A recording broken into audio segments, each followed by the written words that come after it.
Welcome back to the Chanel Torque Line. 1970 Plymouth Roadrunner is one of those cars that doesn't just sit quietly in history. It screams through it, literally. Back when muscle cars were hitting their golden era, Plymouth wanted something that could take the raw power and aggression of the time and deliver it to the average American at a price that didn't feel out of reach.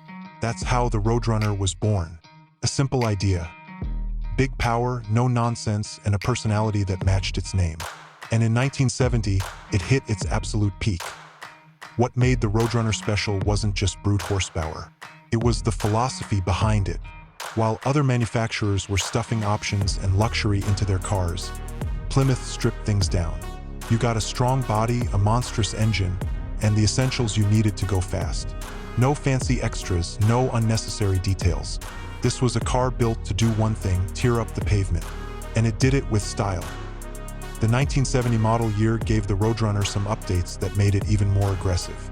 It got a new grille, revised taillights, and those wild color options that screamed muscle car attitude. Colors like vitamin C orange, limelight green, and in violet purple. Even standing still, it looked ready to take on anything. And of course, the signature beep beep horn reminded everyone this was still a car with personality. Under the hood, you had serious choices. The base engine was the 383 cubic inch V8, delivering plenty of power. But the real stars were the upgrades. The legendary 446 pack brought 3 two-barrel carburetors working together, pumping out 390 horsepower. And if you were bold enough, you could go for the 426 Hemi, the monster engine rated at 425 horsepower, though everyone knew it could deliver even more in the real world. These engines made the Roadrunner a true street terror, something that could hold its own on the drag strip against anything Detroit had to offer.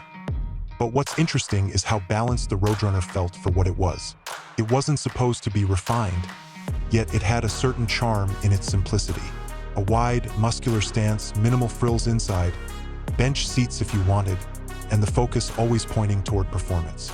Even the suspension and tires were tuned to keep things under control, making it more than just a straight-line rocket. And then there's the legacy. The Roadrunner became a cultural icon because it spoke directly to young drivers of the time. Affordable speed, backed by a character from Looney Tunes, and an attitude that said you didn't need luxury to have fun. It captured the spirit of what muscle cars were all about. Even today, collectors and enthusiasts chase after these models because they represent the raw, unfiltered DNA of American performance. The 1970 Plymouth Roadrunner wasn't just another car. It was a statement. It proved that power could be accessible, fun could be affordable, and a muscle car didn't have to be dressed up to turn heads.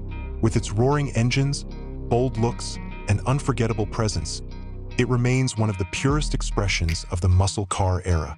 Even more than 50 years later, the Roadrunner still makes car enthusiasts smile. And when you hear that horn go beep beep, you know exactly what just flew past you.